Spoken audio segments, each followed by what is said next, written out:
Baik, acara Bistik hari ini akan kita mulai. Kepada Bapak, Ibu, dan rekan-rekan mahasiswa, sebelum acaranya dimulai, kami informasikan kepada seluruh hadirin untuk dapat mengaktifkan fitur kameranya, kemudian menggunakan virtual background yang telah disediakan, dan memastikan mikrofonnya dalam keadaan mute atau mati.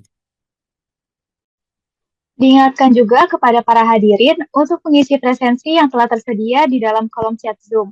Mengingat, sertifikat akan diberikan berdasarkan pendataan presensi dan juga pengisian feedback di akhir sesi.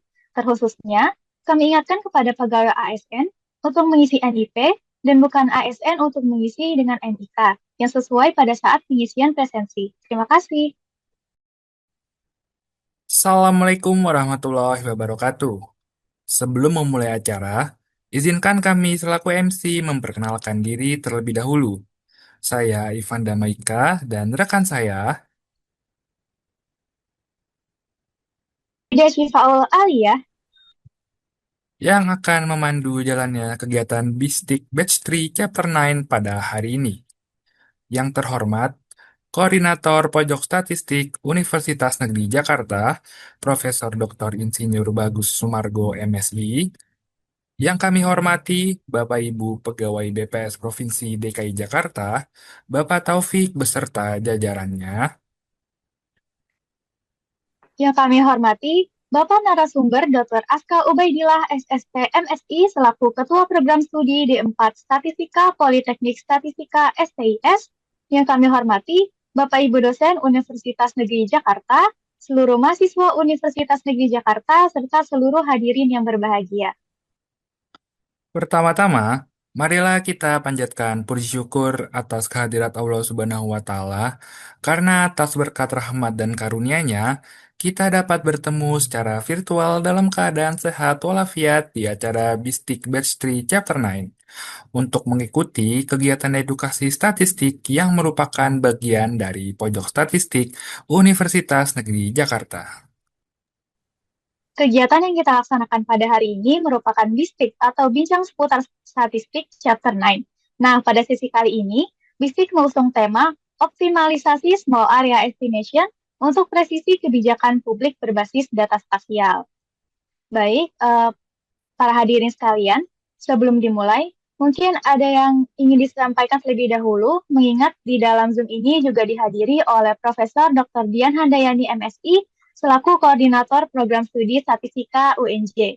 Apakah dari Ibu Dian mungkin ingin memberikan sepatah dua patah kata? Kami persilahkan.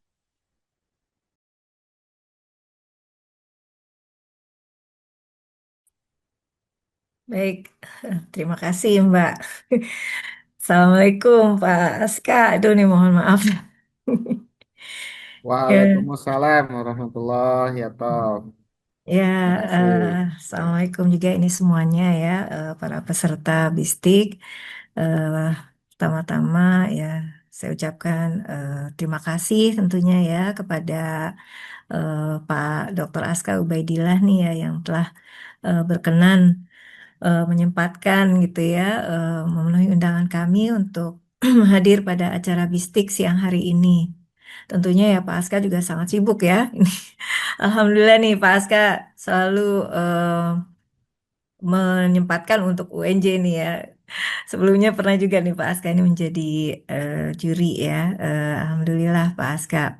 Ya ini teman-teman Pak Aska ini ya di Politeknik Statistik dan beliau ini pakar ya di bidang small area estimation ya. Mari kita sama-sama belajar gitu ya apa itu small area estimation. Ya, kemudian ini tentunya ya saya harapkan eh, terutama gitu ya untuk teman-teman yang saat ini sedang mungkin masih bingung-bingung cari topik gitu ya untuk tugas akhir gitu. Nah, nanti mungkin bisa tanya-tanya ke Pak Aska ini bagaimana gitu ya mungkin juga bagaimana memperoleh data mungkin bisa juga nanti Pak Aska bisa sharing-sharing gitu ya Pak Aska ya tentunya saya juga memberikan apresiasi gitu ya kepada teman-teman agen pojok statistik gitu ya yang semangat gitu ya menyelenggarakan ini acara BISTIK ya. Memang ini BISTIK ini rutin ya Pak Aska. Sebagai salah satu agenda dari pojok statistik dan juga ini saya kurang tahu dari ini Ibu Dwi Wahyuni dari BPS ya. Iya Ibu, kenapa Ibu? Iya, iya selamat siang Bu, Assalamualaikum. Ya terima kasih. Waalaikumsalam Bu. Iya sudah bergabung. Mohon maaf ini saya belum mengenal gitu ya satu persatunya, mohon maaf. Saya mungkin tidak bisa saya sapa satu persatu. Mohon maaf, yang jelas saya mengucapkan terima kasih atas perhatiannya untuk berkenan bergabung dalam acara BISTIK siang hari ini. Insya Allah kita sama-sama belajar ya di sini ya, kita saling berdiskusi lah, bertukar pikiran ya. Eh, Terima kasih sekali lagi Pak Aska. Mungkin itu saja dari saya. Selamat mengikuti ini ya tentunya acara BISTIK. Assalamualaikum warahmatullahi wabarakatuh. Terima kasih Mbak Aida. Terima kasih. Waalaikumsalam warahmatullahi wabarakatuh. Terima kasih Bu Dian atas sambutan yang diberikan. Sebelum acara utama kita mulai, terlebih dahulu saya izinkan untuk melakukan dokumentasi kegiatan kita pada siang hari ini. Sebelum kita melakukan foto bersama, kepada seluruh hadirin yang belum mengaktifkan kameranya, dipersilahkan untuk mengaktifkan kamera terlebih dahulu. Saya tunggu 1 menit hingga pukul 13.24.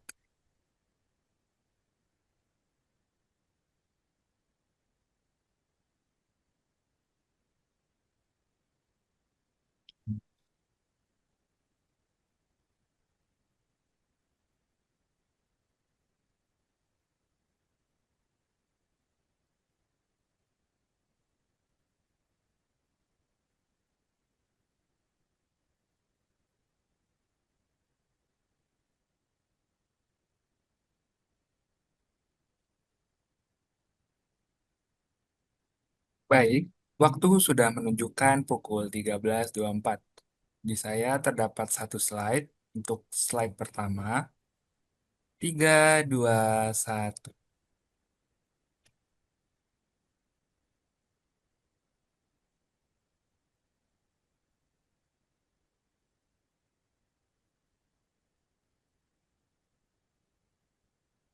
Baik, dokumentasi telah selesai.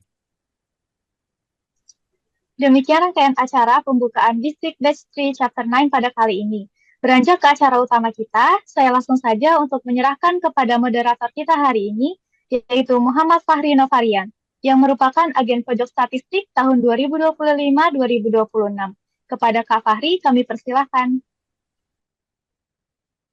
Ya, terima kasih kepada kakak-kakak MC atas kesempatannya. Assalamualaikum warahmatullahi wabarakatuh. Selamat siang Bapak Ibu yang saya hormati serta teman-teman mahasiswa yang saya banggakan. Perkenalkan, saya Fahri sebagai agen pojok statistik Universitas Negeri Jakarta tahun 2026. Pada kesempatan kali ini saya akan memandu sesi inti pada acara hari ini, yaitu Bincang Seputar Statistik Batch 3 Chapter 9 yang bertema Optimalisasi Small Area Estimation untuk Presisi Kebijakan Publik Berbasis Data Spasial. Sebelum kita masuk ke sesi inti acara, izinkan saya untuk memperkenalkan terlebih dahulu narasumber atau pemateri kita pada hari ini yang luar biasa tentunya, yaitu Bapak Dr. Aska Ubaidillah SST MSI. Sedikit profil mengenai beliau. Beliau merupakan Ketua Program Studi D4 Statistika di Politeknik Statistika STIS. Beliau memiliki minat penelitian di bidang Small Area Estimation, metodologi sampling, pemodelan statistik, hingga analisis multivariat. Selain itu, beliau juga aktif menghasilkan berbagai publikasi ilmiah dan penelitian terkait small area estimation serta statistik terapan. Tentunya pengalaman dan keahlian beliau sangat relevan dengan tema yang kita bahas pada hari ini. Kepada Bapak Aska Ubaidillah, apakah sudah terhubung dengan kami, Pak? Ya, sudah, Mas. Baik. Bagaimana kabarnya hari ini, Pak? Alhamdulillah sehat. Alhamdulillah. Baik, karena Bapak Aska sudah terhubung bersama kita, mari kita sama-sama simak dan dengarkan materi yang akan disampaikan oleh beliau. Namun sebelumnya saya informasikan kepada teman-teman mahasiswa serta Bapak Ibu sekalian yang nantinya memiliki pertanyaan dapat langsung menuliskannya melalui link yang sudah disediakan di kolom chat Zoom pada bagian Q&A atau bisa juga chat ke private Zoom ke saya langsung. Nanti pertanyaan yang masuk nantinya akan saya bacakan pada sesi tanya jawab. Tapi apabila teman-teman mahasiswa dan Bapak Ibu yang ingin menyampaikan pertanyaannya secara langsung atau on mic juga dipersilakan nanti. Oke, baik langsung saja kepada Bapak Dr. Aska Ubaidillah, SST MSI. Waktu dan tempat kami persilahkan. Baik, terima kasih Mas Muhammad Fahri. Assalamualaikum warahmatullahi wabarakatuh. Suara Waalaikumsalam. saya kedengaran ya, Mas? Kedengaran Pak? Baik. Eh, Selamat siang dan salam sejahtera untuk kita semua. Yang saya hormati Prof. Dian Handayani, guru saya, beliau ya. Beliau lebih pakar daripada saya jelas ya, sudah di ini sudah diakui. Izin ya, ini Bu Dian, karena diminta oleh mahasiswa untuk sharing ya, saya akan memberikan sharing gitu, tapi bukan berarti untuk apa ya. Di- Jadi kehormatan bagi kami bisa hadir di acara Bistik ini ya. Terima kasih sekali lagi atas kesempatan yang diberikan kepada saya. Dan juga saya hormati Prof. Bagus Sumargo ya, selaku koordinator pojok statistik ya. Terima kasih atas kesempatan yang diberikan juga kepada saya. Juga ada di sini ada Bu Dwi Wahyuni, sepertinya kenal ini ya, pernah kenal Ibu ya di Jambi kalau nggak salah ya Bu ya. Iya, Pak Aska. Jakarta ya. Salam kenal nih. Baru kita ketemu Alhamdulillah. ya. Iya, iya baik terima kasih Bu Tuh. Wahyuni ya. Dan juga beberapa di antaranya ini ada mahasiswa-mahasiswa yang mantan mahasiswa yang masih masih setia untuk mendengarkan update dan kemudian belajar tentang statistik ya. Spesifiknya itu tentang saya dan juga mahasiswa sekalian yang berbahagia. Pada kesempatan siang ini saya diberikan amanah ya, diminta untuk menyampaikan sharing tentang small area estimation yang berbasis data spasial. Jadi mungkin nanti akan eh, menyinggung mengenai penggunaan data-data spasial, tapi mungkin sebelumnya akan disampaikan secara umum ya mengenai small area estimation. Barangkali nanti bisa menjadi ya, apa namanya inspirasi untuk topik skripsi tadi dibilang oleh Prof. Dian dan juga untuk peneliti bisa mengembangkan lebih lanjut. Saya izin untuk share screen ya, Mas Muhammad Fahri ya. Iya Pak, Bisa ya? silakan Pak. Iya.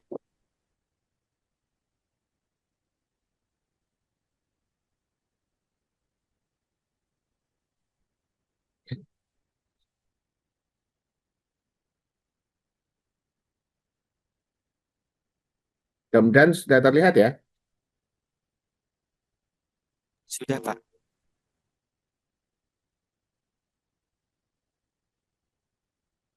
Baik, terima kasih. Saya manggil Bapak Ibu atau Bapak Ibu dan saudara-saudara ya, karena di sini sepertinya apa namanya, ada Bapak Ibu juga ada adik-adik juga mahasiswa ya.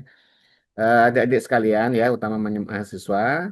eh, Untuk outline yang akan kami sampaikan yaitu tentang pendahuluan, kemudian permasalahan survei, ya tentu tidak semua masalah survei akan dibahas di sini, ya mungkin beberapa yang relate dengan kenapa mesti menggunakan SAI gitu ya. Kemudian nanti disampaikan model dasar SAI-nya, jadi masih menggunakan model area level yang paling basic. Kemudian nanti untuk penerapan SAI untuk official statistics di sini beberapa menggunakan data-data spasial ya, yang selain PODES juga bisa menggunakan remote sensing dan juga menggunakan Google Map dan sebagainya. Tapi sepertinya belum masuk ya yang Google Map dan OpenStreetMap belum masuk di materi ya. Kemudian akan disampaikan mengenai tantangan dan peluang dan terakhir adalah penutup. Nah, sebagaimana kita ketahui bersama bahwa kebutuhan akan data itu terus meningkat ya. Data itu menjadi satu pemandu ya, pemandu akan langkah berikutnya. Nah, bagi pemerintah tentunya sangat penting sekali ya data itu sebagai pemandu untuk merancang satu kebijakan yang penting tentu bagi masyarakat berdampak luas, kemudian juga untuk evaluasi ya dan bagaimana sustainable program gitu ya. Oleh karena itu data ya menjadi suatu yang sangat dibutuhkan ya. Bukan hanya oleh pemerintah, bahkan juga oleh swasta, oleh akademisi, juga untuk oleh peneliti, mahasiswa juga termasuk, ya termasuk juga politisi, ya gitu ya. Karena kalau ingin apa namanya muncul di panggung politik, ya kemudian memaparkan mengenai data, baik sebagai eh, apa eh, penyelenggara pemerintah ataupun kemudian sebagai oposisi itu akan bertarung dengan data ya. Nah, tentunya akan dilihat dari sisi mana kepentingannya. Kalau politisi melihatnya dari sisi mana kepentingannya. Nah, data yang dibutuhkan tentu data yang akurat ya, bukan data yang tidak akurat ya. Dan juga reliable ya, punya variasi yang kecil ya, punya variasi yang kecil, juga up to date ya, yang terkini dan sampai wilayah terkecil.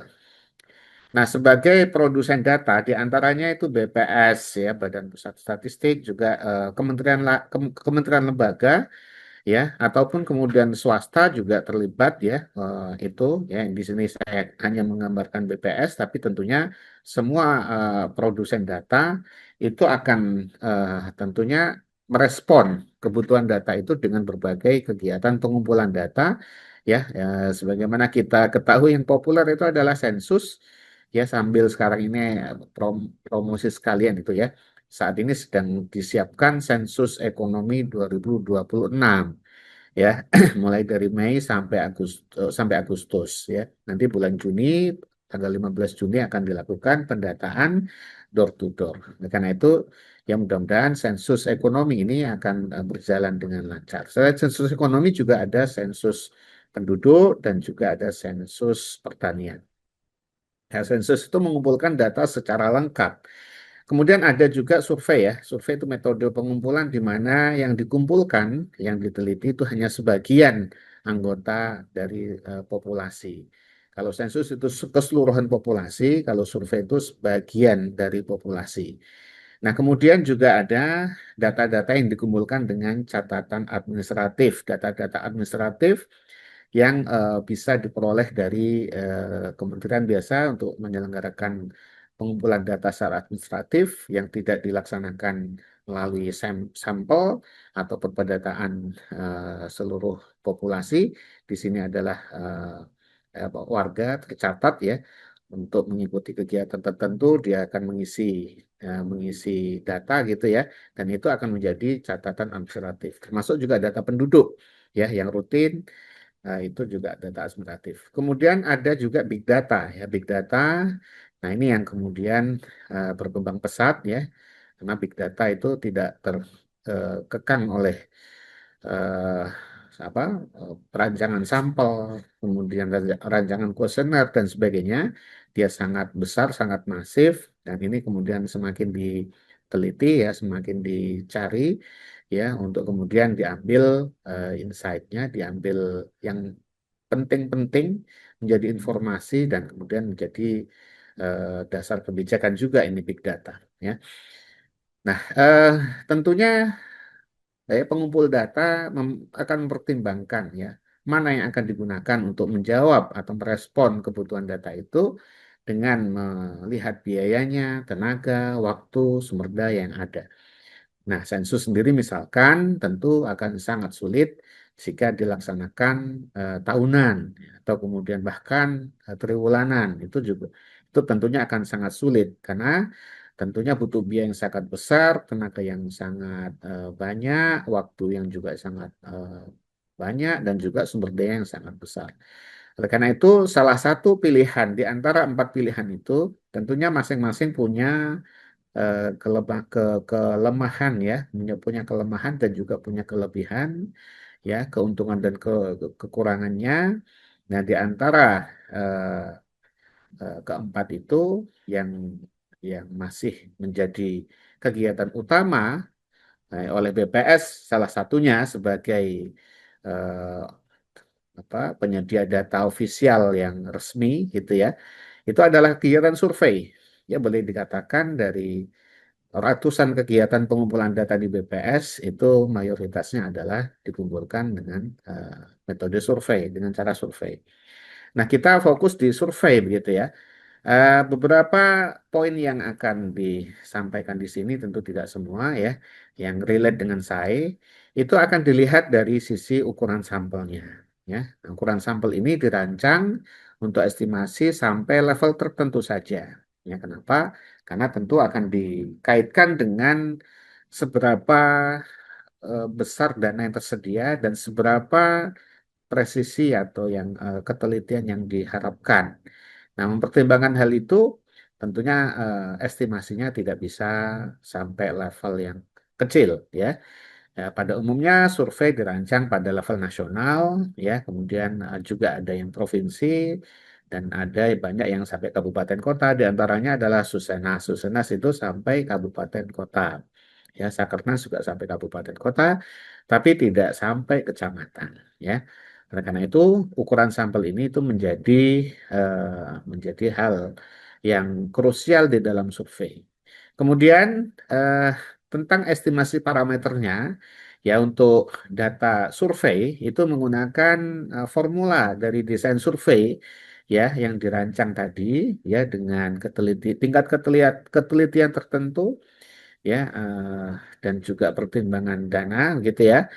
Nah, itu desain survei tersebut itu menghasilkan bobot yang disebut penimbang ya. Penimbang itulah yang digunakan untuk ya mengkatrol dari data sampel ke data populasi gitu ya.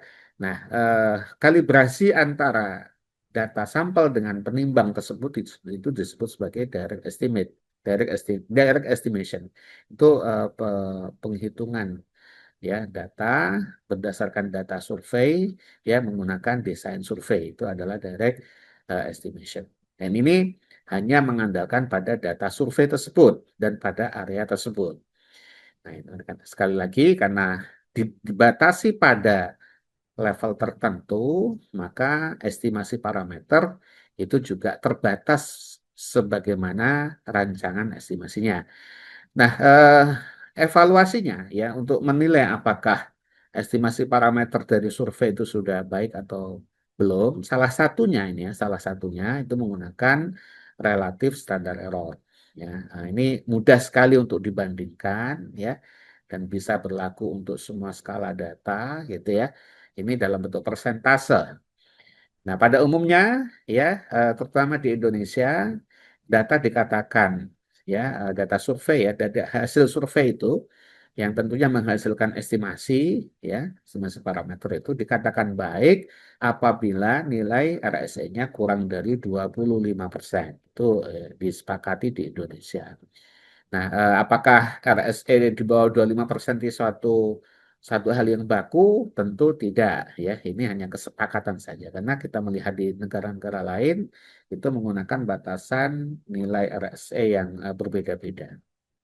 Dan kita menggunakan yang digunakan di Indonesia ya, itu menggunakan nilai RSE di bawah 25%. Nah, inilah kemudian poin-poin ya di antara banyak elemen-elemen di dalam survei itu yang kemudian kita sorot ya, akhirnya masalah timbul ketika ukuran sampel itu menjadi tidak cukup ya.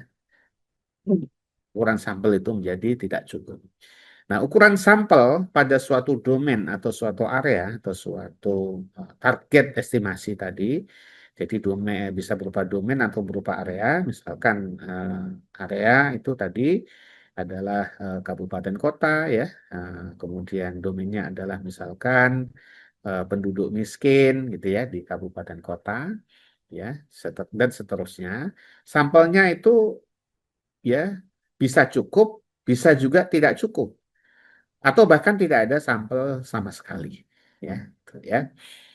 Nah, kalau sampelnya itu cukup, maka domain atau area di mana survei itu dirancang, ya, level estimasinya akan menghasilkan direct estimation yang bisa dipercaya karena sampelnya tadi sesuai dengan rancangannya dan pada umumnya akan menghasilkan nilai RSE yang kecil, yaitu di bawah 25%. Maka kita melihat ya, kita bisa cek ya data-data dari Susenas misalkan pada level estimasinya, pada level rancangan estimasinya itu RSE-nya pasti kecil ya. Nah, kalau di level nasional itu bisa di bawah 5%. Ya, di level nasional itu RSE-nya di bawah 5%. Kalau level provinsi itu bisa sekitar 8% atau di bawah 10%. Level kabupaten kota itu masih sekitar 20-an persen atau di bawah 20% atau di bawah 25%. Ya, ini kita apa namanya? Kita katakan bahwa hasil estimasi ya dari survei tersebut itu layak untuk dipublikasikan, layak untuk dijadikan pedoman dalam penyusun kebijakan. Nah, lain halnya ketika sampelnya itu tidak cukup, ya, atau bahkan tidak ada sama sekali, ya, bisa saja karena eh, ya eh, membutuhkan disagregasi, gitu ya, bukan hanya overall penduduk ya, maka tentu di situ akan berdampak kepada out of sample. Jadi sampelnya ada tetapi ya kategorinya itu tidak dapat gitu, ya. Atau memang bahkan memang tidak ada ya, tidak ada sampel yang berkategori tersebut ya. Atau memang bukan pada level estimasinya. Jadi memang karena ini ya penyebabnya memang survei tidak dirancang untuk itu, tidak dirancang sampai ke sana ya. Sehingga estimasi pada level area tersebut akan sulit untuk dipercaya atau mendapatkan kepercayaan yang rendah. Indikatornya adalah RSE-nya akan besar, yaitu di atas 25%. Ya, bahkan ya kalau mau dipaksakan itu di atas 50%. Ya, kalau RSE-nya di atas 50%, maka tentu data tidak layak untuk dipublikasikan dan tidak layak untuk dijadikan dasar pedoman kebijakan. Maka kalau data-data yang dirilis oleh BPS ya itu yang sudah rilis itu sudah bisa apa namanya dijamin bahwa data itu sudah baik ya, sudah dihitung tentunya nilai RSE-nya akan kecil ya di bawah 20%. Kalau tidak dipublis, ya, tidak ada publikasinya, maka bisa saja ya data tersebut punya nilai RSE yang besar. Kalau nilai RSE-nya besar, maka estimasinya atau direct estimasinya itu tidak dapat dipercaya. Ya, ada bisa dihitung bisa, tetapi tidak bisa dipercaya. Oleh karena itu, ketika survei sampelnya kurang atau tidak cukup atau bahkan tidak ada sama sekali, maka tidak boleh dipaksakan untuk menghitung direct estimate ya. Maka dibutuhkan metode small area estimation. Kalaupun kita tidak mau menggunakan apa namanya metode SAE karena ini berbasis model. Kalau berbasis model maka apa namanya tentu akan terjebak kepada suatu kesalahan yang tidak dapat dihindari, kesalahan model. Maka solusi lainnya yang menambah sampel, gitu ya. Menambah sampel silakan kalau menambah sampel, maka tidak perlu saya.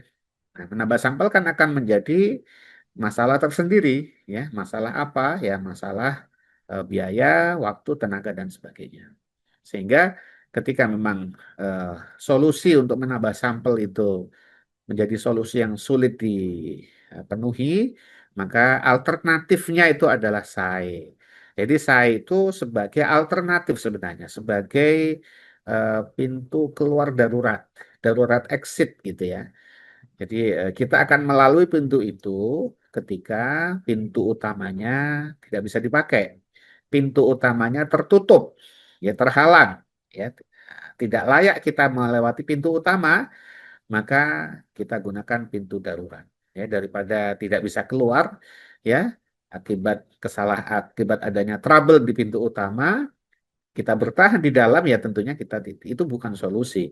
Harus dicari jalan keluarnya, meskipun itu adalah pintu darurat. Jadi kalau saya sebut SAE itu adalah pintu darurat ketika apa? Di sini dikaitkan dengan survei, ketika sampelnya itu ukurannya tidak cukup atau tidak pada level estimasinya dan dibutuhkan data itu. Jadi sekali lagi, nah, data itu dibutuhkan. Kalau tidak dibutuhkan ya sudah, biarkan saja, tidak dibutuhkan gitu ya. Nah, karena dibutuhkan tadi dan sampelnya kurang gitu ya, ukuran sampelnya kurang, maka ya harus ada solusi dong ya. Nah, solusinya itu tentunya oleh para pemikir ya, oleh para akademisi selalu dicari solusinya itu. Nah, kemudian dikembangkanlah metode small area estimation. Jadi sekali lagi, metode small area estimation itu dikembangkan karena ya eh, faktanya kita dihadapkan pada satu kondisi di mana kita membutuhkan data, tetapi ukuran sampelnya tidak cukup, gitu ya. Itu. Sedangkan mau menambah sampel, ada resiko biaya, waktu, dan sebagainya.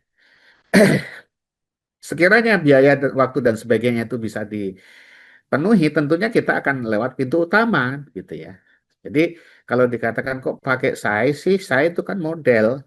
Sekarang kalau nggak pakai saya, pakai apa? Begitu. Dibalik saja pertanyaan itu. Kalau nggak pakai saya, pakai apa?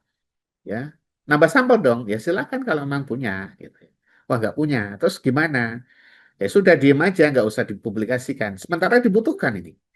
Jadi kita akan berputar-putar di sana, tidak ada solusi. Ya. Nah, ini ilustrasi dari data SDGs, ya. SDGs yang disepakati akan dicapai di tahun 2030, ya. Ini menjadi kesepakatan internasional, ya. Ya, ada 17 tujuan, 17 goals, dan ratusan indikator.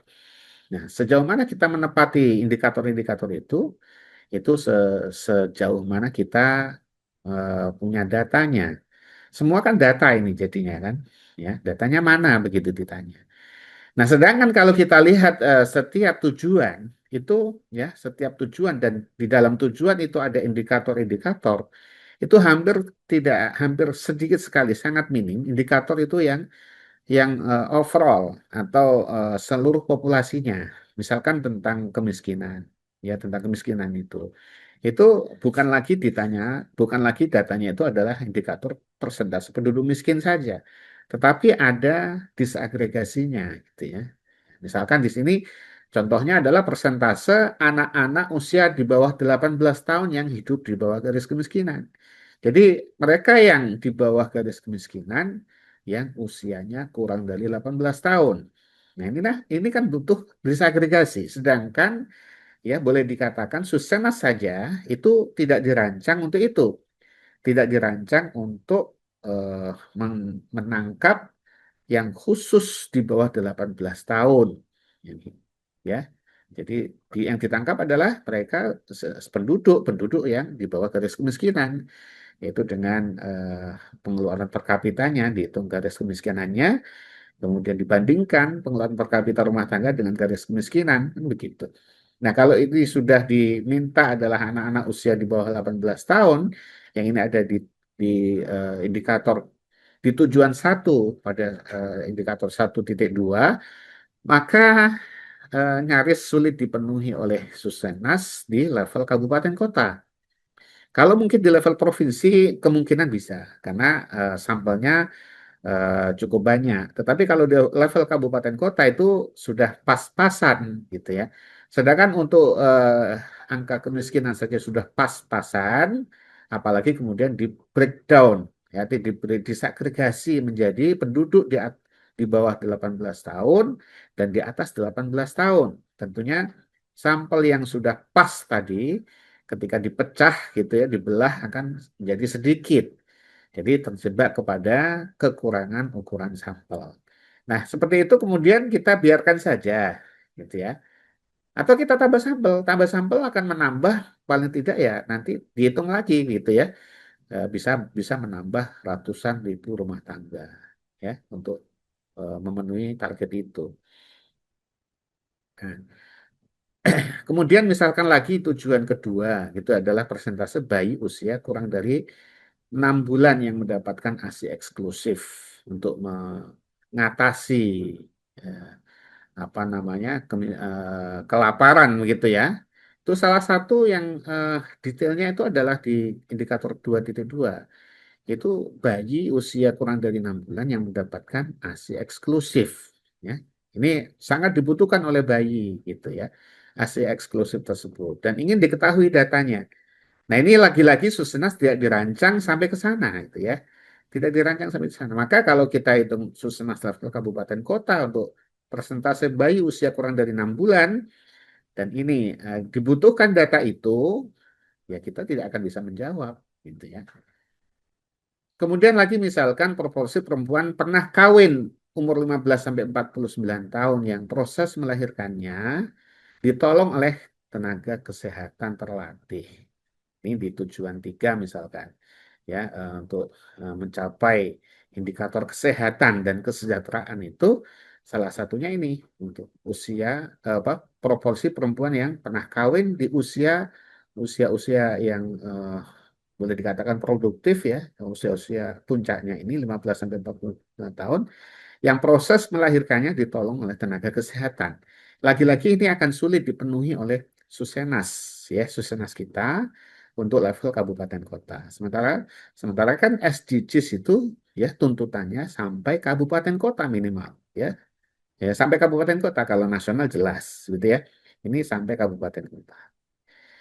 Nah, akibat disagregasi tersebut yang bisa disagregasi wilayah, ya, kemudian disagregasi demografi, misalkan jenis kelamin yang tadi laki-laki perempuan, usia di atas atau di bawah 18 tahun, ya, bayi di bawah 6 bulan, ya, kemudian perempuan lagi dibelah lagi menjadi usia umur 15 sampai 49 tahun yang statusnya menikah, yang pernah menikah dan seterusnya.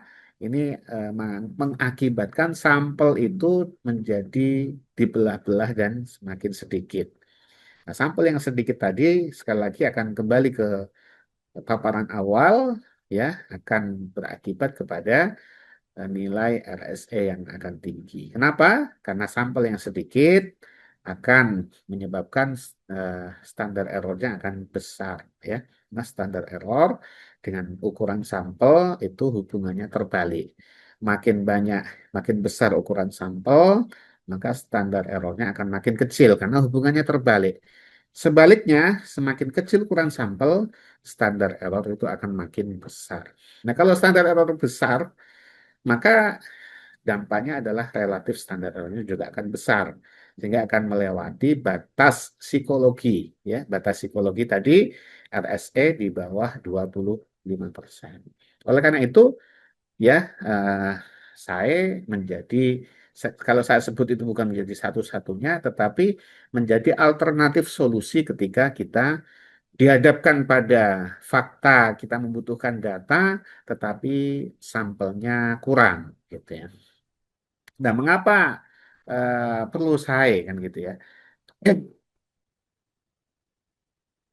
Ya karena memang di era otonomi dan desentralisasi ini terutama ya era eh, sudah era saat ini gitu ya, itu menuntut ketersediaan data sampai arah kecil. Apalagi pembangunan kita itu sudah mengarah kepada target desa gitu ya. Ada di sana bantuan di dana desa, ada koperasi desa dan sebagainya. Karena berbasis desa itu tentunya membutuhkan data, ya. Pemerintah pusat membutuhkan data, dan tidak semua data itu bisa disediakan oleh catatan administratif. Kenapa? Karena memang sangat beragam sekali pengumpul tenaga-tenaga statistik yang mengumpulkan data administratif sampai wilayah desa itu sangat-sangat beragam. Nah, karena keberagamannya itu sangat-sangat besar, maka sulit untuk mendapatkan standar yang baik gitu ya. Sehingga ini butuh perjuangan. Ya, kalau ini bisa digapai ya bisa dicapai oleh seluruh tenaga statistik administratif, maka sebenarnya kita sudah cukup ya. Ya itu. Tapi sekali lagi karena ini belum belum ideal, maka ini masih penting begitu. Ya, kita ada program desa cantik, ya mengarah sampai ke desa. Tapi kan tidak semua desa sudah menjadi cantik. Ya. Cinta statistik kan belum, ya. Tapi menuju ke sana. Ini butuh perjuangan dan butuh waktu tentunya. Ya, semakin maju suatu negara, maka data administratifnya itu akan semakin baik. Ya, apalagi kemudian big data akan mengiringi itu. Nah, sekali lagi ini masih masih belum nyampe ke taraf ideal. Kita kembali ke survei gitu ya. Kemudian dari estimation pada area kecil, ya di sini kita kabupaten kota saja, ya kabupaten kota saja yang tuntutan SDGs tadi itu itu masih terjebak kepada ukuran sampel yang tidak cukup. Nah, kalau dipaksakan akan menghasilkan standar error yang besar. Kenapa? Karena memang hubungannya hubungan terbalik antara standar error dengan ukuran sampel. Nah, standar error yang besar berakibat nilai relatif standar errornya juga akan besar yang akan melewati batas psikologi. Batas psikologi. Itu psikologi itu kita merasa nyaman, kita merasa tenang, ya, bahwa data itu sudah benar, data itu sudah baik begitu. Kalau lebih dari itu kita menjadi ragu-ragu. Kalau ragu-ragu berarti sudah tidak tenang, karena ketenangan itu berlawanan dengan keraguan-raguan. Kemudian menambah jumlah sampel berakibat meningkatkan biaya, waktu, tenaga, dan juga berisiko meningkatnya non-sampling error. Jadi bukan berarti menambah sampel itu juga baik, ya. Menambah sampel itu baik, tetapi hati-hati dengan meningkatnya non-sampling error. Ya, itu diantaranya adalah disebabkan oleh banyak sekali ya, oleh enumeratornya, oleh instrumennya, oleh respondennya, ya, oleh semangatnya yang menurun karena kalau orang itu diberi beban banyak gitu ya, diberi beban banyak untuk mendata, kalau bebannya sudah melewati batas eh, batas batas kenyamanan dia itu akan berbalik itu akan menjadi moral hazard. Ya, itu juga bahaya ya. Jadi kalau dia akan bagus ketika seorang itu diberikan beban mendata misalkan 20 20 rumah tangga misalnya. Kan bagus itu mencapai optimum ya. Tapi begitu ditambah lagi, maka dia akan menurun ya moral hazard. Ini juga berbahaya. Jadi bukan juga solusi baik ketika kita hanya menambah sampel ya. Oke, kita punya biaya, tetapi juga pertimbangkan itu tadi ya batas kenyamanan manusia, karena yang melakukan kan manusia, kecuali yang melakukannya mesin ya. Kemudian metode SAI itu dikembangkan untuk mengatasi permasalahan kurangnya ukuran sampelnya sebagaimana dipaparkan sebelumnya. Nah, SAI ini dibutuhkan untuk meningkatkan efektivitas ukuran sampel dan meningkatkan efisiensi pendugaan parameter. Efektif artinya adalah sampelnya tidak perlu ditambah. Sampel yang ada tapi manfaatnya tapi efektif. Jadi efektif itu tidak mesti banyak. 2 tapi efektif lebih baik daripada 10 nggak efektif, gitu ya.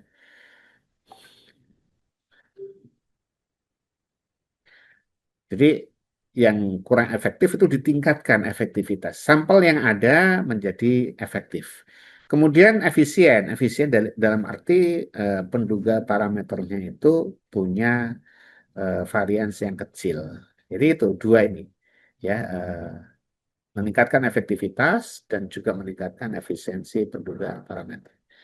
Nah, bagaimana saya itu bekerja ya? Saya bekerja dengan memanfaatkan informasi atau meminjam informasi atau borrow strength ya, meminjam kekuatan istilahnya gitu yang umum di textbooks atau di literatur. dari sampel di area lain yang relate gitu ya, yang digunakan dalam proses pemodelan, dihubungkan dengan suatu informasi tambahan yang di sini disebut sebagai auxiliary variable melalui persamaan model statistik. Tuh. Jadi itu kekuatan saya itu ada di data sampel itu sendiri, ya, di kualitas data surveinya itu sendiri, kemudian ketersediaan auxiliary variable yang baik dan juga model yang pas, ya, model yang pas, ya. Kalau ini saling mendukung, maka pekerjaan saya itu menjadi mudah. Tapi kalau sulit, ya, misalkan datanya itu berantakan, susah banget gitu ya, auxiliary-nya juga tidak pas, modelnya juga tidak pas, maka saingnya akan menjadi lemah gitu.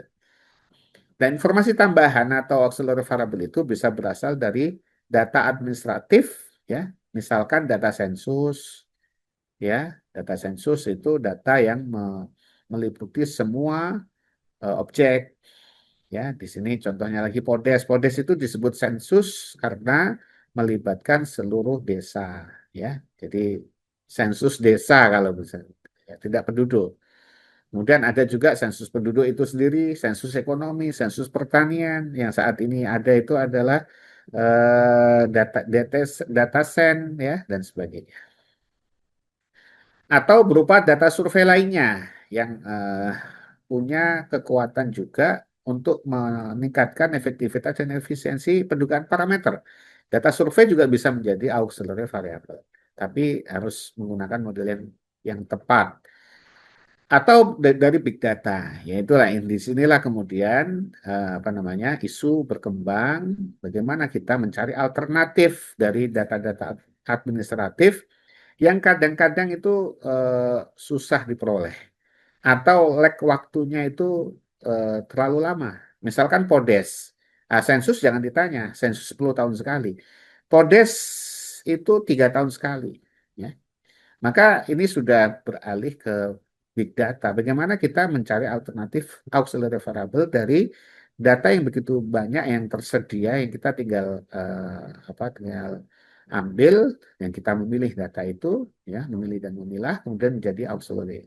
Itulah isu di sini menggunakan data-data spasial, ya, data-data spasial yang free, yang bisa diperoleh secara bebas, misalkan OpenStreet, kemudian Google Maps dan sebagainya itu bisa berpotensi menjadi auxiliary variable. Nah, nanti kita akan sampaikan, tapi eh, mohon maaf tidak semua. Kemudian kita lanjutkan model saya itu sendiri ada dua ini secara umum, ada dua macam, itu model level area dan model level unit. Nah, ini tergantung dari auxiliary variable-nya. Kalau auxiliary variable, ya, informasi tambahan tadi itu tersedia hanya pada level area, misalkan kabupaten kota saja, atau kita gunakan sampai kecamatan saja, maka model yang kita gunakan adalah model level area. Tapi kalau auxiliary variable-nya itu tersedia sampai unit sampling terkecil, ya, misalkan kalau Susenas kita punya auxiliary-nya itu rumah tangga, ya, data-data penyerta tadi itu sampai level rumah tangga, maka model yang kita gunakan adalah model level unit. Itu kapan kita menggunakan level area, misalkan, ya, kalau kita menggunakan data Podes. Jadi kalau kita gunakan data Podes, maka kita akan gunakan model level area karena Podes itu tidak ada sampai unit sampling terkecil. Tapi kalau kita gunakan data sensus, maka kita lebih baik menggunakan model level unit. Ya, kenapa? Karena makin informasi makin kaya, ya, makin kecil, makin sedikit, makin rigid dan makin kaya, gitu. Jadi ini adalah pilihan sesuai dengan ketersediaan auxiliary variable. Nah, ini sedikit mengenai model SAI, dan ini model area level yang cukup basic gitu ya. Itu adalah model Fajerion. Nah, ini mahasiswa tentu tidak masuk statistika ya, tentu tidak asing ya dengan notasi-notasi seperti ini. Yang pertama, ya, mengenai model parameter, ya. Model parameter ini diasumsikan adalah model linear. Nah, inilah yang kemudian bisa berkembang menjadi model-model non linear. Jadi yang basic itu yang model linear. Model linear itu ya cirinya adalah hubungan antara auxiliary variable dan parameternya itu hubungannya hubungan linear atau pangkat satu kalau gampang melihat begitu. Kalau pangkatnya sudah tidak pangkat satu, maka hubungannya menjadi non linear. Nah, selain dihubungkan dengan auxiliary variable juga ditambahkan pengaruh acak area. Inilah ya di sini. Jadi ada auxiliary variable ya, kemudian ada fixed effects-nya dan kemudian ada pengaruh acak areanya. Kemudian model sampling model itu adalah eh, bahwa direct estimate itu merupakan eh, disagregasi, boleh dikatakan seperti itu, antara parameter dan sampling errornya. Jadi kalau sampling errornya makin kecil, maka penduga langsungnya ini akan sama dengan parameter. Ya, makin besar sampling errornya, maka akan makin jauh ya selisih antara direct estimate dengan parameter. Nah, kombinasi keduanya ini itu yang disebut model Fahrenheit. Ini ya linear mix model atau model linear campuran yang di sana ada pengaruh tetap yaitu adalah koefisien beta ini adalah koefisien auxiliary variable dan juga ada pengaruh acak yaitu adalah U ini.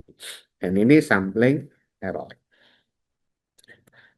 Kemudian penduganya adalah dikenal sebagai BLUB ya, Best Linear Unbiased Prediction. Itu apabila kita mempunyai ragam ya tadi ragam pengaruh acak areanya itu kita ketahui ya.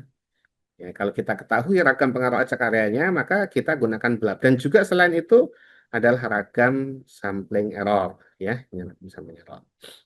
Nah, apabila kita tidak ketahui ya ragam pengaruh acak areanya dan memang faktanya tidak diketahui, maka kita harus mengestimasi ragam pengaruh acak area itu bisa menggunakan maksimum likelihood atau restricted maximum likelihood untuk mengestimasi ragam pengaruh acak area tadi. Sedangkan ragam sampling error biasanya diketahui dari direct estimate. Dari menghitung direct estimate itu selain mendapatkan estimasi juga mendapatkan variance sampling error. Ini diasumsikan diketahui. Yang tidak diketahui adalah ragam pengaruh acak areanya. Sehingga perlu diestimasi ya menggunakan maksimum likelihood atau restricted maximum likelihood. Nah, mahasiswa sekalian bisa mendalami bagaimana estimasi dan prosedur estimasinya yaitu dengan mendalami lebih lanjut gitu ya. Mungkin tidak disampaikan di sini. Hasil estimasi parameter tadi, parameter ragam acak areanya itu ya disubstitusikan kepada model BLUB ya akan disebut sebagai IBLUB ya. Kita IBLUB itu adalah BLUB yang ragam pengaruh acak areanya itu diduga dari menggunakan ML maupun AML. Ini yang dikenal dengan IBLUB ya. Ini adalah MSE-nya ya. MSE ini sudah ada ya. Sudah ada apa namanya rujukannya bisa dilihat di bukunya Rao misalkan dan sudah banyak juga ditulis di jurnal-jurnal gitu ya. Salah satu yang kita refer adalah dari Prasad dan Rao yaitu penduga dari MSE itu adalah di persamaan 7. Jadi MSE ini digunakan untuk apa? Untuk melihat variabilitas atau reliabilitas dari apa? Dari IBLUB tadi. Nah, ini beberapa contoh misalkan penggunaan saya ya. Di sini beberapa yang saya akan sampaikan. Di sini ada yang lebih lebih fun lagi ya tulisannya Prof. Dian ya sudah sangat advance ya. Ini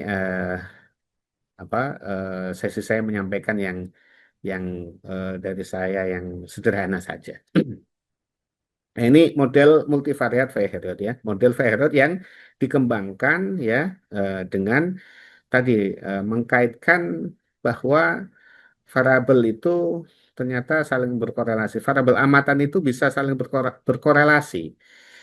Ya, kalau variabel amatan atau respon itu saling berkorelasi, maka kita mengestimasinya menggunakan multivariat itu jauh lebih efisien dibandingkan dengan sendiri-sendiri.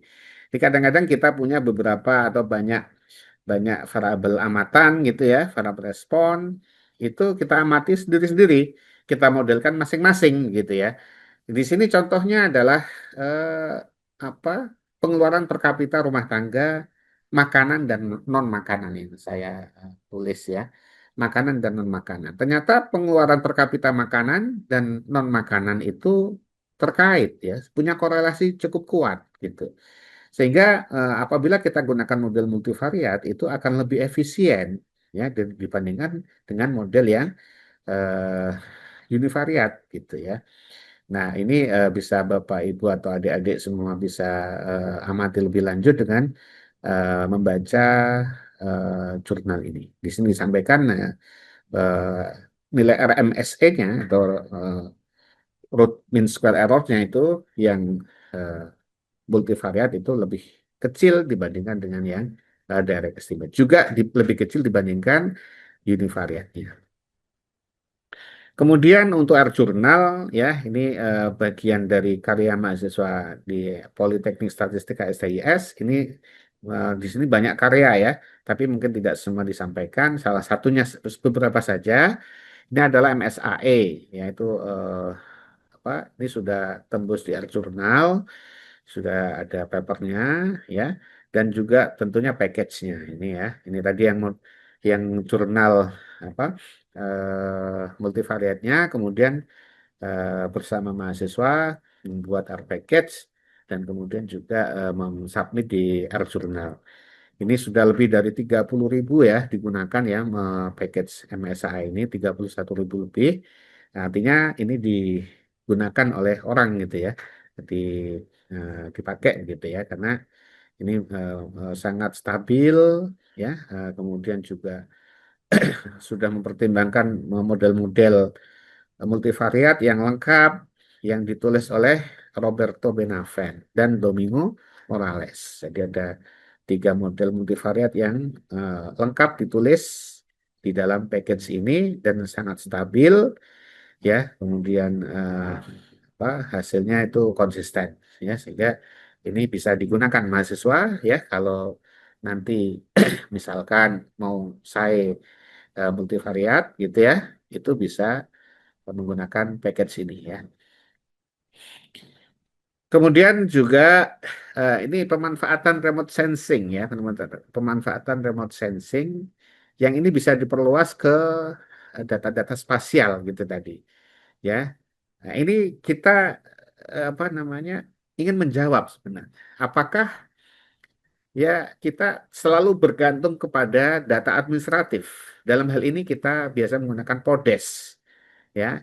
Bagaimana dengan dibandingkan dengan kalau kita menggunakan remote sensing misalnya. Jadi ini membandingkan antara saya menggunakan PODES dengan saya menggunakan remote sensing ya. Di antara variabel remote sensing di antara adalah nighttime light ya.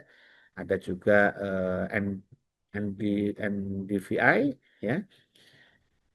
Normalized Difference Vegetation Index, ada juga NDVI yang built-up index, dan juga beberapa variabel remote sensing. Ini digunakan kemudian dibandingkan ya secara apa namanya, secara gentleman gitu ya. Yang satunya PODES, satunya remote sensing. Ternyata hasilnya ya memang kalah kita akui ya. eh, Kalah sedikit lah begitu ya dibandingkan dengan PODES.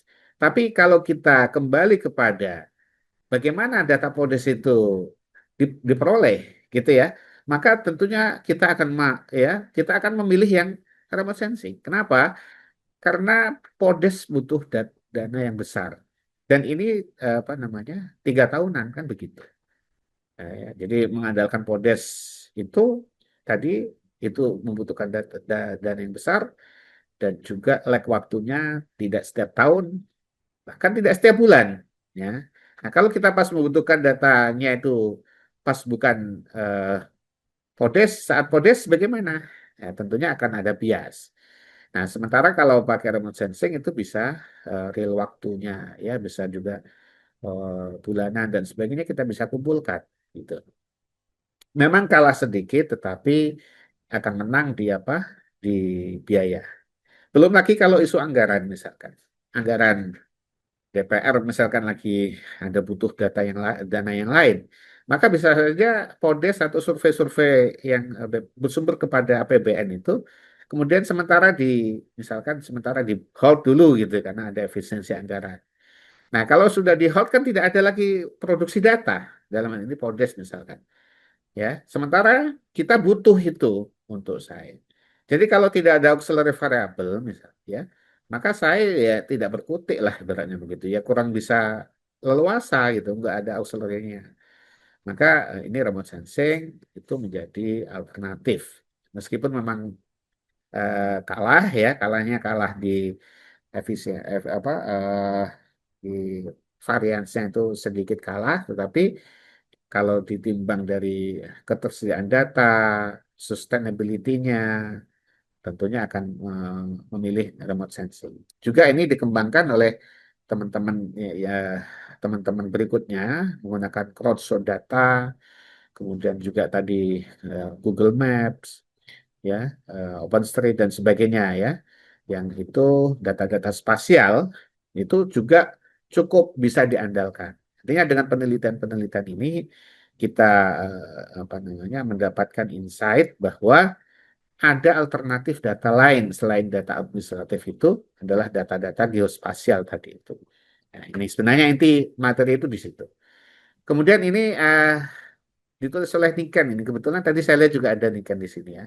Itu ini untuk eh, data yang cukup sangat penting ya, bukan cukup penting, sangat penting ya untuk melihat eh, pangsa pengeluaran pangan penduduk yang di atas 65% dari pendapatannya itu, dari pengeluarannya itu bagaimana kondisinya? Ya, penduduk yang pangsa pengeluaran pangannya itu di atas 65% atau rumah tangga di atas pangsa pengeluaran pangannya di atas 65%, itu boleh dikatakan dia eh, tidak akan meningkat kesejahteraannya karena ya hampir separuh lebih ya pengeluarannya itu makan gitu ya, untuk makan.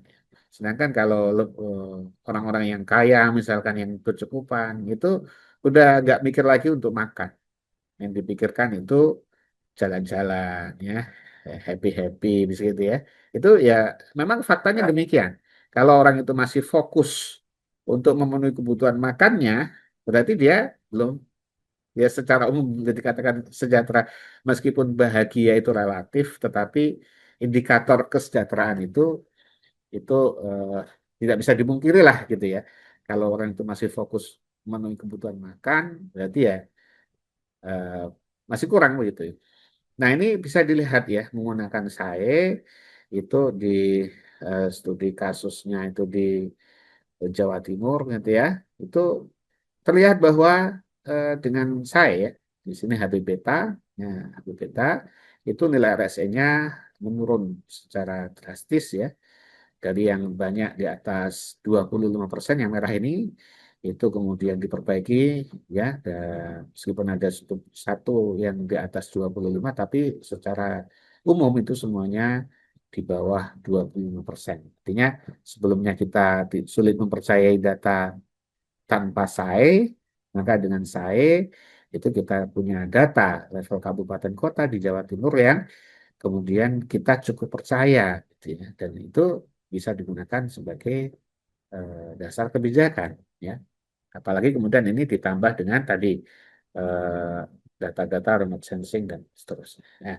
kemudian apabila dibuat peta begini ya maka tentunya akan nampak bagaimana tingkat kesejahteraan di Jawa Timur itu ya secara visual itu daerah-daerah Tapal Kuda ya daerah sebelah timur ya Jawa Timur itu masih perlu peningkatan. Di sini penduduknya masih fokus untuk ya mohon maaf ini memang datanya seperti itu untuk memenuhi kebutuhan makan. Sementara di Jawa Timur bagian barat itu sudah ya relatif sudah bagus, ya di daerah Bangkalan, Sumenep, Pasuruan, Lumajang, Jember dan sebagainya itu masih membutuhkan data. Ini sudah menggunakan SAE yang sudah bisa kita cukup percaya dengan data itu. Kemudian ada orang nggak percaya. Kalau nggak percaya pakai apa? Gitu. Jadi dibalikan saja pertanyaan itu. Pakai data survei. Data surveinya kan RSA-nya tinggi, gitu ya. Baik, kemudian ini juga ditulis oleh Randi ya.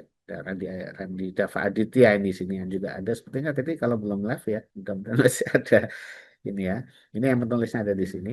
Itu meneliti tentang Global Hunger Index di Papua ya. Ini juga data yang sangat penting ya. Data ini disediakan di level global, maksudnya di level dunia, sementara kita belum menampilkan di level kabupaten kota secara keseluruhan. Itu kenapa?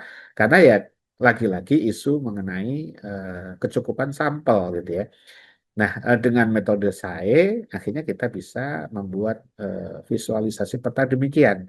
Tentu ini akan lebih informatif dibandingkan kalau datanya itu berupa tabel.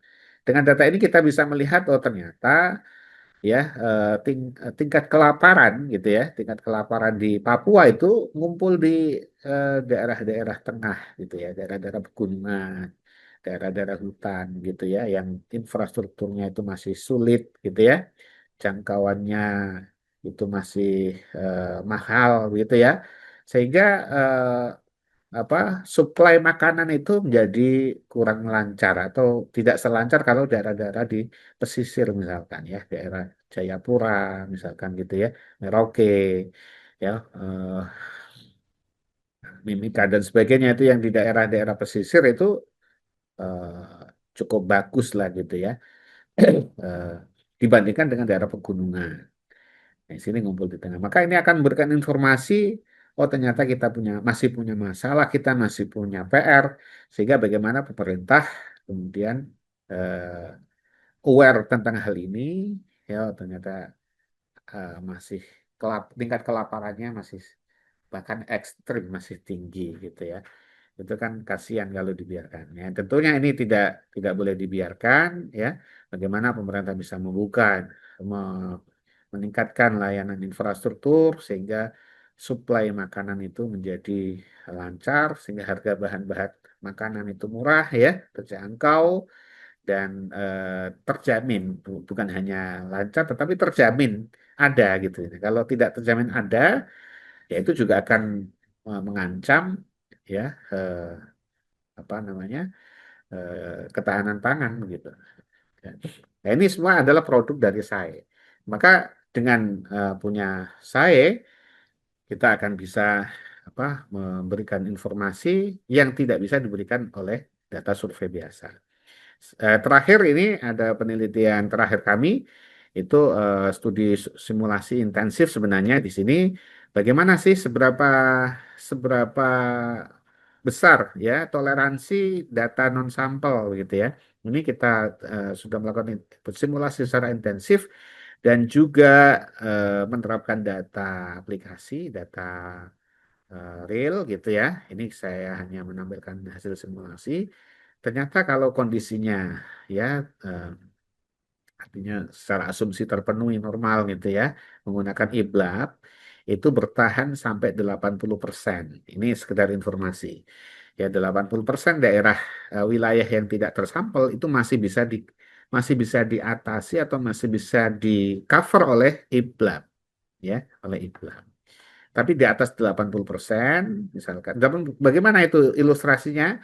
Kalau kita punya kabupaten kota misalkan, ya kabupaten kota kita ingin menggunakan SAE di level kecamatan. Kalau IPLAB sulit ini level kabupaten kota saja misalkan ya, kabupaten kota ya di suatu pulau atau di suatu provinsi gitu ya ada 100 kabupaten kota.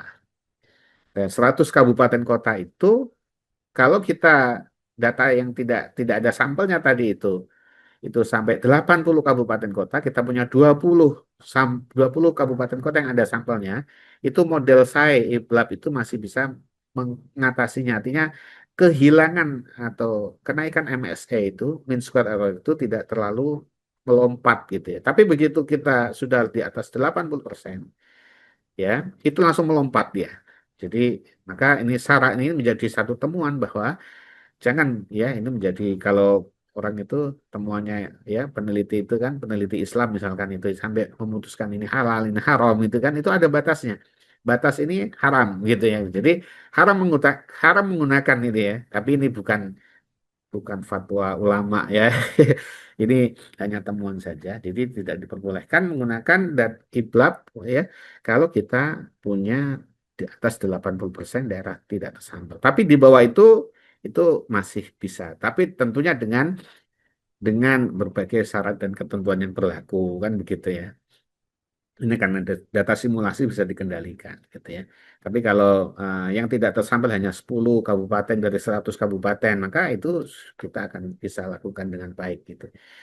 Baik, Bapak Ibu sekalian yang berbahagia, terakhir adalah tantangan dan peluang. Tentunya ada tantangan di sana di setiap perkembangan saya ini. Yang pertama adalah keterbatasan auxiliary variables. Dan kita dihadapkan pada pilihan-pilihan yang sulit, yang terbatas ya, sehingga tidak bisa relaksasi dengan apa, lebih luas gitu ya. Adanya itu bagaimana gitu ya. Maka ini solusinya adalah selalu mencari sumber-sumber big data dan data-data spasial tadi itu geospasial ya, yang sangat banyak, terus berkembang, datanya terus bertambah. Sayang kalau kita tidak manfaatkan. Kemudian juga pola data yang beragam, ya, tidak selalu normal, juga hubungannya juga tidak linier begitu ya. Maka tentu perlu pengembangan model dengan berbagai distribusi dan juga mengakomodasi hubungan nonlinier. Kemudian juga tidak ada sampelnya.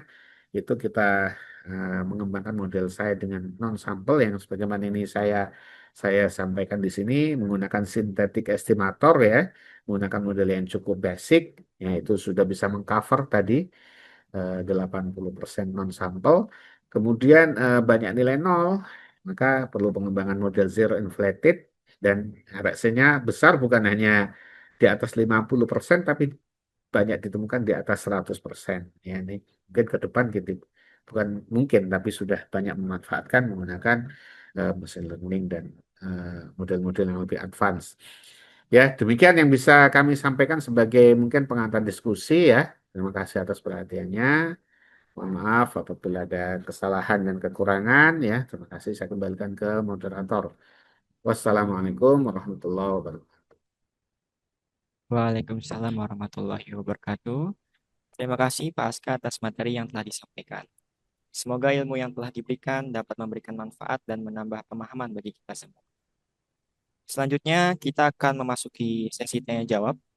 Saya berikan kesempatan terlebih dahulu jika ada Bapak, Ibu, serta teman-teman mahasiswa yang ingin menyampaikan pertanyaannya secara langsung kepada Bapak Aska, boleh dipersilakan untuk raise hand terlebih dahulu.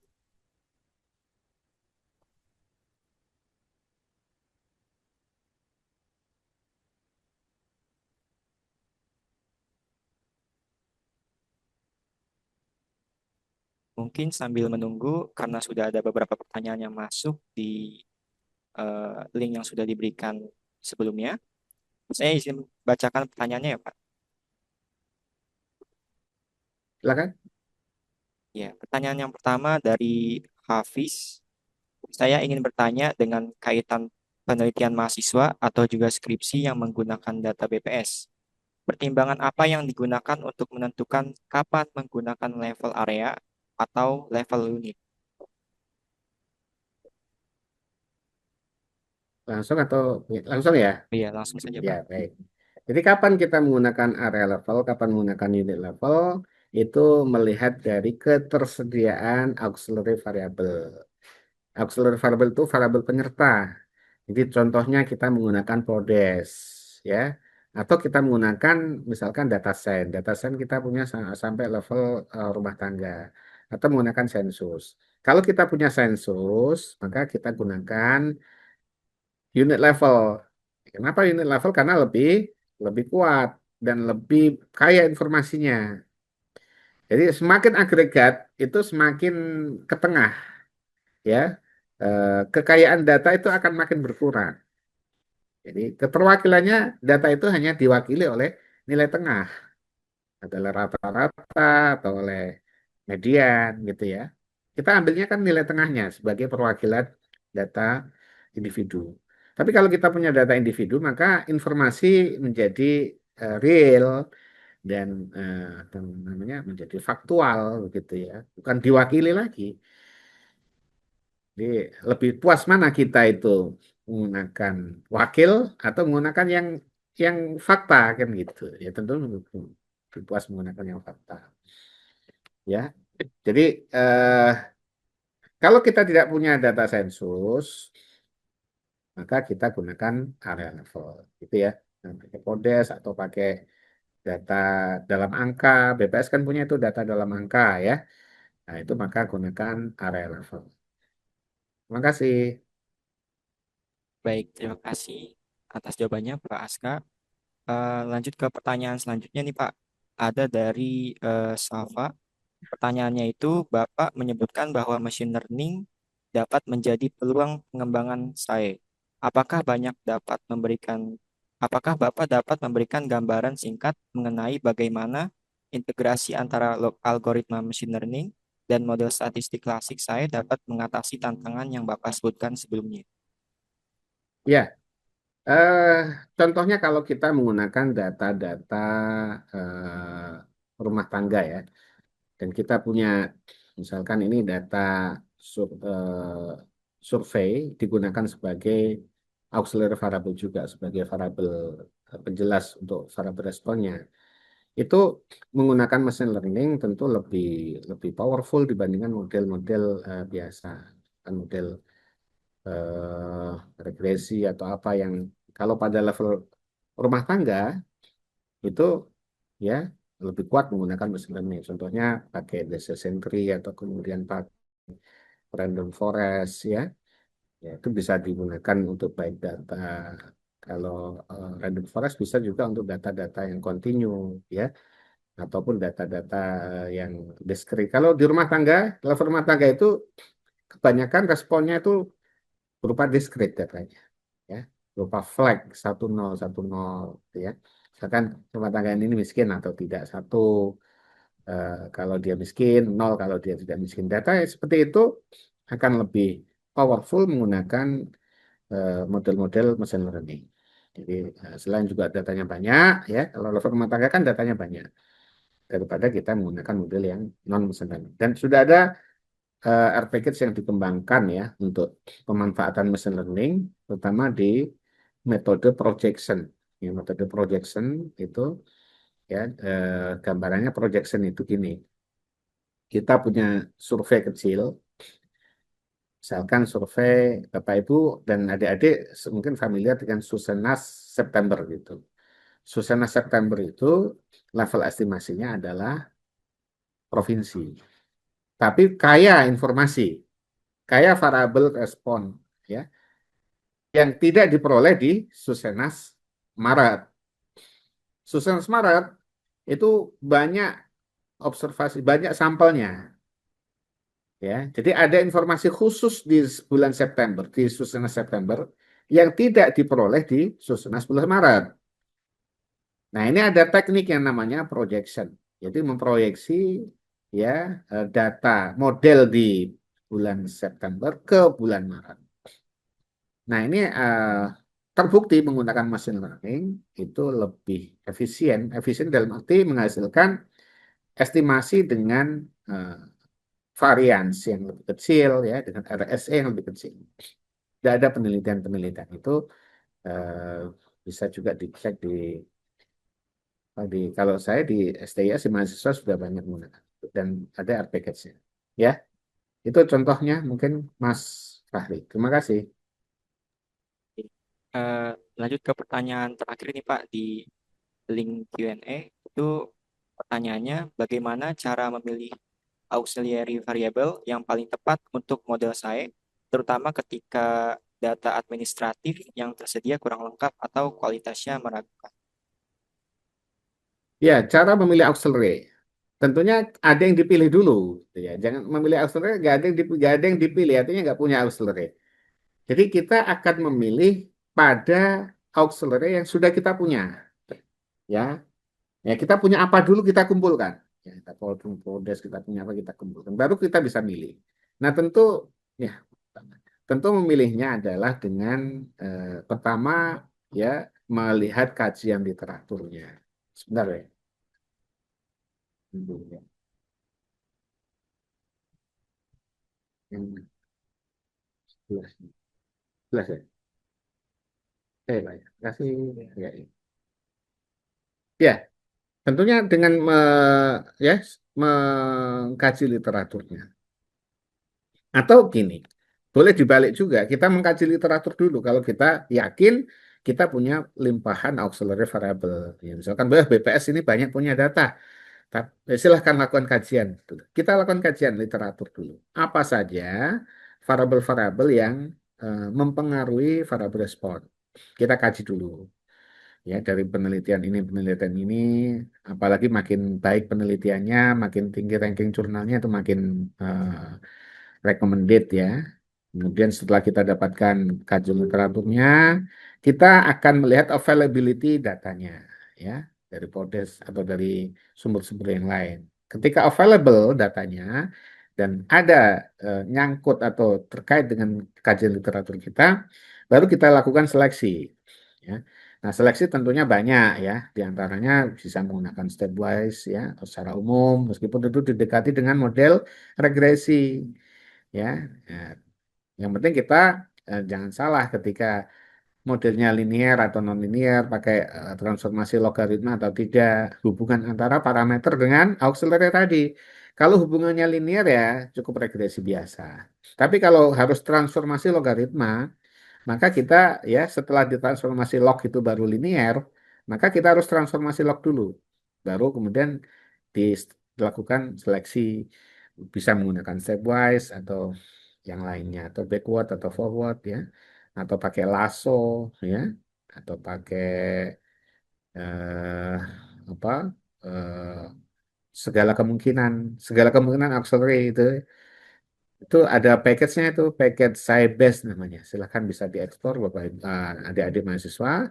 Sybase itu ya akan memilih secara otomatis ya konfigurasi auxiliary variable-nya.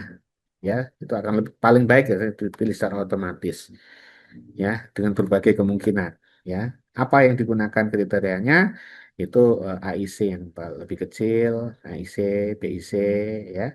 Itu yang terkecil semuanya, yang paling kecil kemudian akan dikeluarkan dari package itu konfigurasi auxiliary variable. Jadi tidak perlu kita coba-coba begitu ya. Kalau coba-coba dari 20 gimana cara coba-cobanya? Kecuali pakai stepwise langsung dapat 3 yang stepwise. Tapi kan ada kalanya ya kok ada konfigurasi terbaik ketika eh, dilakukan segala kemungkinan itu yang tidak diperoleh dengan stepwise. Jadi itu alternatif juga. Sekali lagi, caranya adalah dengan melakukan kajian literatur, kemudian mengecek availability-nya dengan data yang tersedia, ya setelah cek, ya, match, kemudian kita lakukan seleksi variabel dengan memperhatikan hubungan antara variabel respon, ya amatan dengan auxiliary variabelnya. Itu kalau kita tepat memperhatikan itu ya akan baik, tapi kalau kita tidak tepat ya akan menjadi tidak baik gitu. Ya, terima kasih Pak Mas Fahri. Ya, terima kasih Pak atas jawabannya. Baik, sepertinya sudah tidak ada pertanyaan lagi ya Pak. Sebelum menutup sesi inti pada hari ini, saya persilakan terlebih dahulu kepada Bapak Aska Ubaidillah untuk menyampaikan closing statement-nya. Barangkali ya Pak. Ya, baik. Terima kasih Mas Fahri. Jadi intinya adalah saya itu sebagai darurat exit, ya, sebagai pintu keluar yang darurat ketika pintu utama tidak bisa diakses, pintu utama tidak bisa dilalui. Saya ilustrasikan seperti itu. Pintu utama itu adalah data dari hasil pendataan, ya. Itu data survei yang memang sudah firm, sudah kuat, gitu ya. Nah, ketika itu tidak tidak bisa dipenuhi karena ukuran sampelnya yang kurang, maka jangan kita menyerah. Ada metode SAI. Alternatif lainnya menambah sampel, tapi akan berakibat kepada biaya dan sebagainya. Maka kita gunakan SAI. Jadi SAI itu apa namanya sebagai pintu keluar, ya, sebagai jalan keluar ketika sampel itu tidak cukup. Bukan berarti nggak ada jalan keluar. Adapun jalan keluarnya sukses atau tidak ya tergantung kita, ya. Tergantung kita menggunakan model yang baik, ya. Kemudian memilih auxiliary variable yang baik, model yang tepat, nanti akan dihasilkan yang baik. Gitu.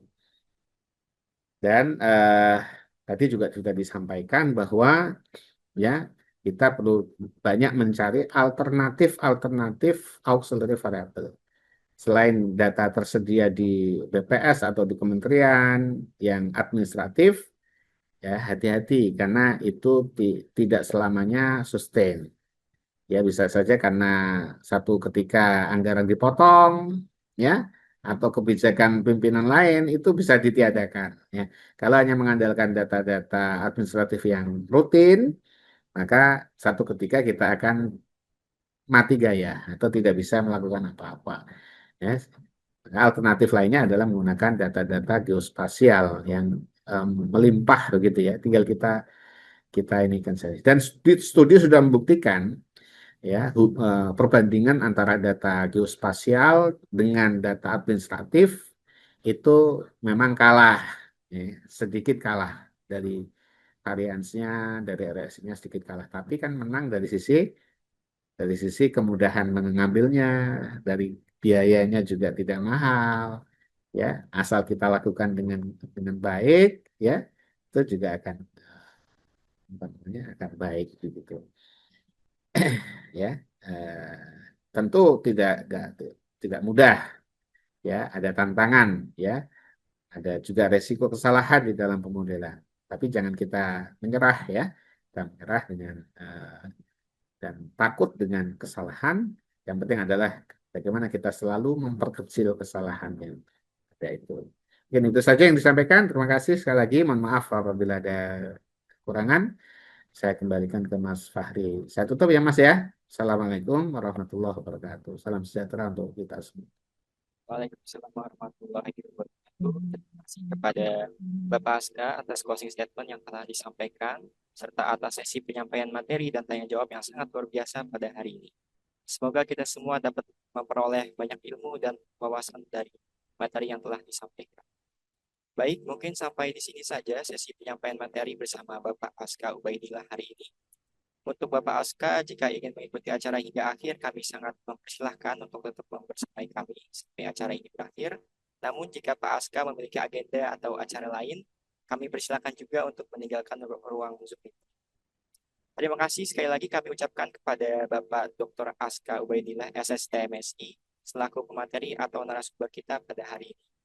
Dengan ini rangkaian acara inti kita hari ini sudah berakhir. Saya Fahri selaku moderator pada hari ini. Mohon maaf apabila terdapat kesalahan kata maupun kekurangan dalam memandu sesi pada acara hari ini. Terima kasih. Wassalamualaikum warahmatullahi wabarakatuh. Saya kembalikan kepada Kakak MC. Waalaikumsalam Waalaikumsalam warahmatullahi warahmatullahi wabarakatuh. wabarakatuh. Terima kasih ya. Saya izin Prof. Izin, mohon maaf. Makasih Ya, Pak Aska, terima kami kasih oke. semuanya. Teman-teman panitia sukses ya. Ya, sukses semuanya. Ya. Assalamualaikum. Waalaikumsalam warahmatullahi. Saya izin live juga ya, Mas Ivan, Mbak Ida. Terima Baik, Ibu. kasih, sukses Mas Fahri. Terima kasih, sukses ya. Terima kasih Bapak Ibu semuanya. Saya izin live. Assalamualaikum. Waalaikumsalam.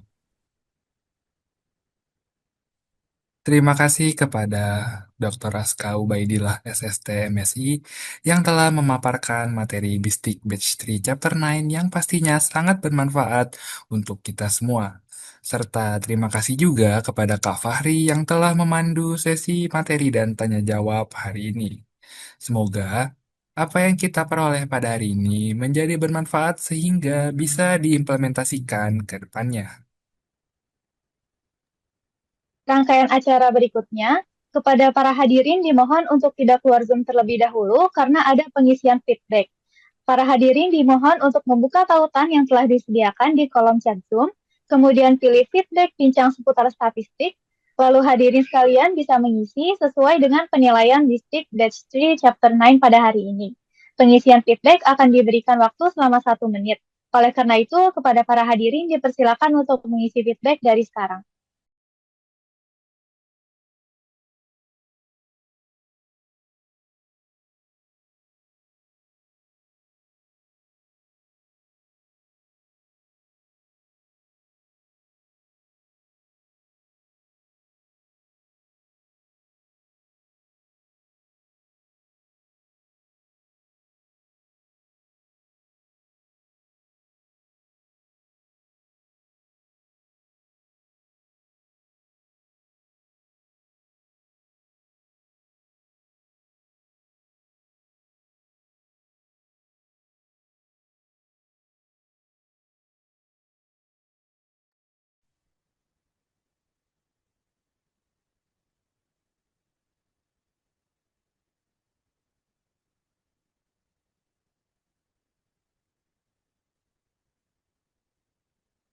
Baik, kami ucapkan terima kasih kepada Bapak Ibu semuanya serta rekan-rekan yang sudah meluangkan waktunya untuk menghadiri Bistik Batch 3 Chapter 9 kali ini.